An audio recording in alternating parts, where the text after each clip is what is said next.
So ayun, bali test natin. May power bank ako dito. May dalawang USB output.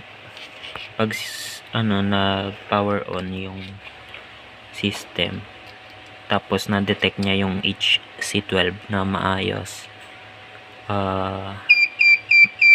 ayun, magbabuzzer siya ng short duration.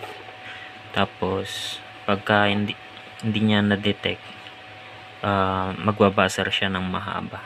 Ibig sabihin walang nade-detect na HC12 na transmitter. Ayan, goods naman parehas. Ayan, test natin. Bali yun, sa kabila dot. Para sa dash naman, long press lang hanggang mag buzzer. Doon niya malalaman kung naging dash na.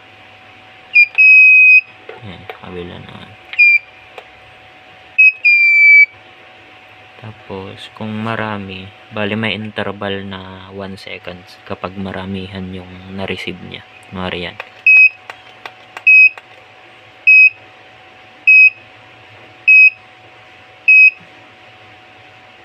1, 2, 3.